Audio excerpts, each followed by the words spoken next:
Hello, my name is Joshua Kitts of the Composed Dream Game Marketplace, and today I want to talk about the Pod-Caverns of the Sinister Shroom, an advanced adventure, the very first advanced adventure module by Expeditious Retreat Press.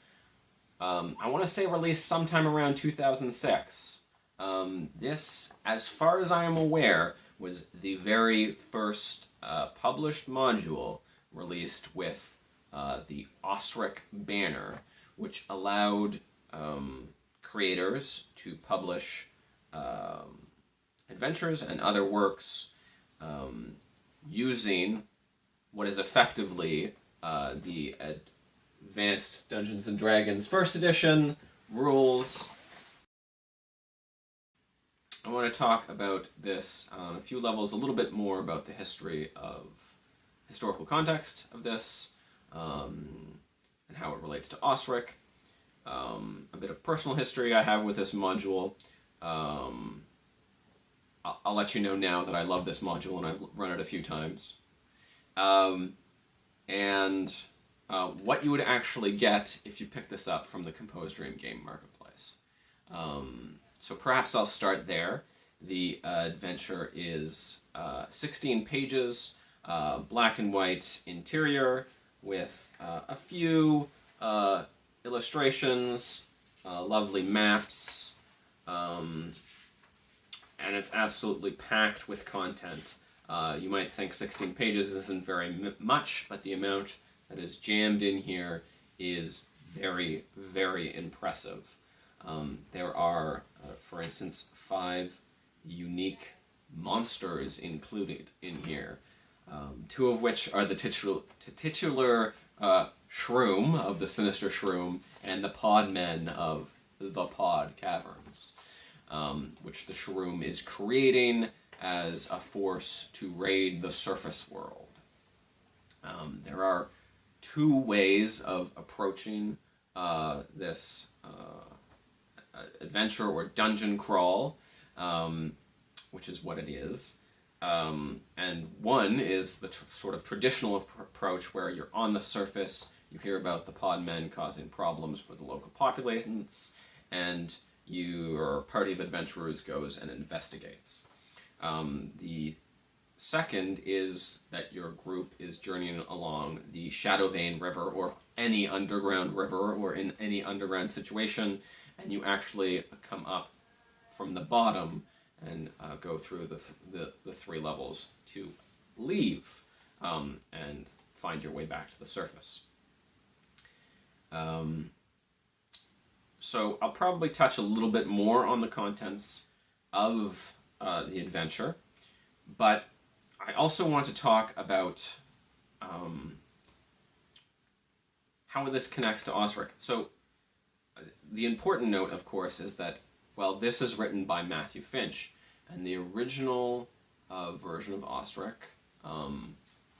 pre 1.0 draft, was written by Matthew Finch.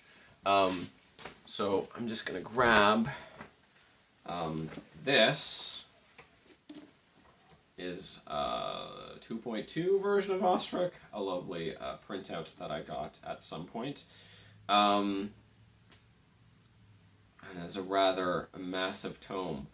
But what is it about this? What are these rules? Maybe you don't know. And why is it particularly relevant or interesting?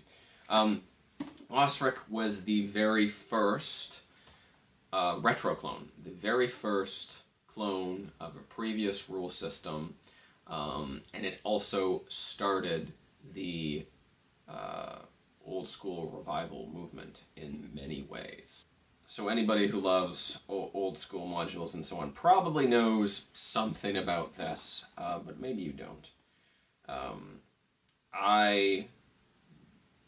And what this is a clone of course, is of the first edition D&D rules, contained in the 3 books here,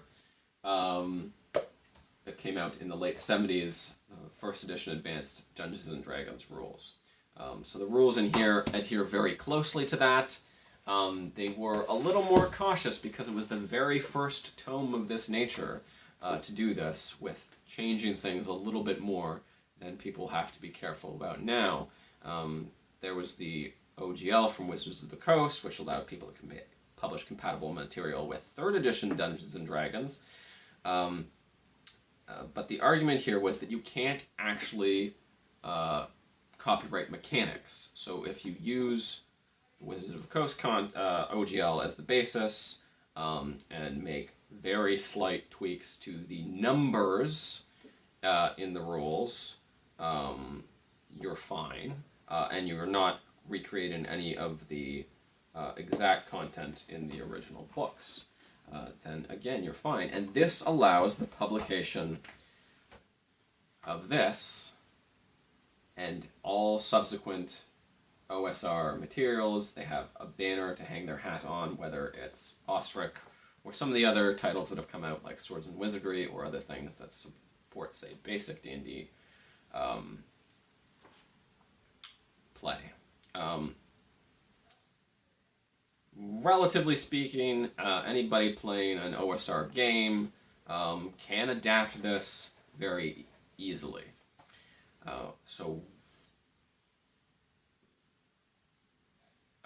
I guess I also wanted to touch on some personal history with this. I actually got this for free and printed it out almost right away, and that is why I'm raving around this slightly folded, used at the table.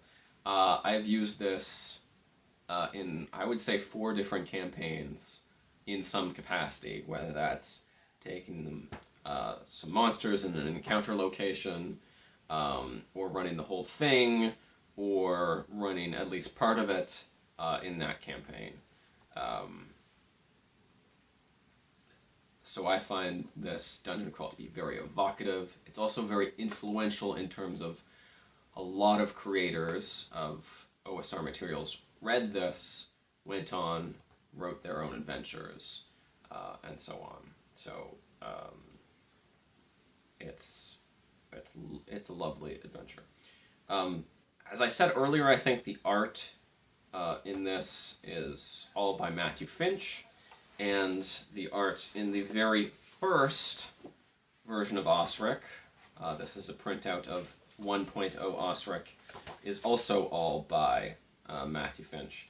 And I actually was given my copy of the Pod-Caverns of the Sinister Shroom for free after I talked about enjoying the art quite a bit in OSRIC on EndWorld, probably in about 2006, as I was considering and planning and working on running my first ever game of Advanced Dungeons & Dragons. I'd played it before, but I hadn't run it before. So I appreciate the free module way back then, and I have enjoyed it quite a bit since. So many of the adventures from Expeditious Retreat Press are very high quality, like this one. There are 2 sequels by Joseph Browning that have more of a almost hex-crawly exploration, points of interest aspect to it. So you're exploring the Shadowvane River. Those are Advanced Adventures number 23 and 24. They both have Shadowvane in the title. The second is The Mouth of the Shadowvane. And those clock in at about 23 pages.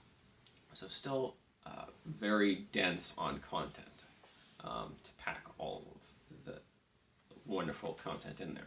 It doesn't directly connect to the shroom. You don't meet more shrooms, so there is a fungus location where you could a GM could easily add a shroom. I think that would fit quite well. So I thought I would read a passage from a lake location that I always particularly enjoyed. It has that kind of esoteric strangeness to it. You've been exploring these winding passages with water running through them for quite some time. which is a lovely motif for the entire dungeon, following these watery passageways, trying to figure out what side you should be on and having to cross back and forth, which is something I always enjoyed the players having to think through. So, on page 4, the floor of this chamber is covered thickly with small bulb-headed mushrooms. If any of these are crushed by walking through them, for example, they will ooze a sticky paste of spores that instantly begins to glow with a cheerful yellow color.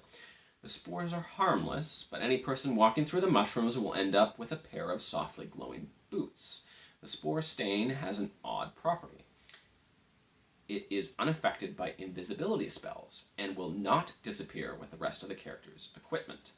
The glow wears off after 24 hours. What's more, a carven stone head about the size of a clenched fist floats in midair in the center of the room. This strange magical object drifts through the air, following any light source it detects, at a distance of about 10 feet. Unless the adventurers experiment with it, it will likely appear that the head is following a person. I will leave it to GMs to find out and determine, of course, because you can easily change, whether the head has any properties beyond floating and following light sources around.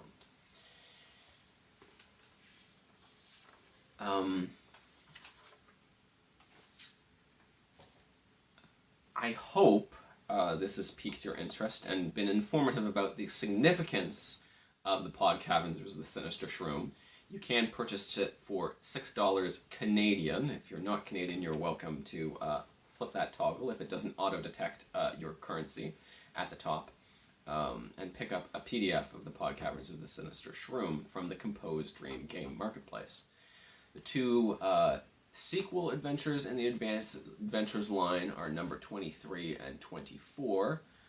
I would say they are a loose sequel, but it does fit well with following, exploring an underground river after running this module, or even fitting that in as a part and having them being able to explore this from that bottom level. Remember, there were 2 ways to use this module, 2 approaches. Those are both $7 Canadian. Right now, if you head to the Composed Dream Game Marketplace, 20% of all sales go to support a local game store, a Canadian local game store of the customer's choice. If you don't select one, we'll still allocate that 20% to stores that have purchased products from our marketplace in the past. A final quick mention, Expeditious Retreat Press just released what I believe to be the largest mega dungeon ever, the Halls of Ardenville. This is also up on the marketplace. We have just added it. It is 1,120 pages long, in 4 volumes with another volume of maps, 33 maps. There are nearly 150 new monsters, about 300 new magic items. It is a massive tome. 10 main levels, 15 sub-levels. Incredible. So that might be a future video. Thank you. Please do head over to the marketplace if you're interested in picking this up, if you're not there already. Thank you, and good gaming.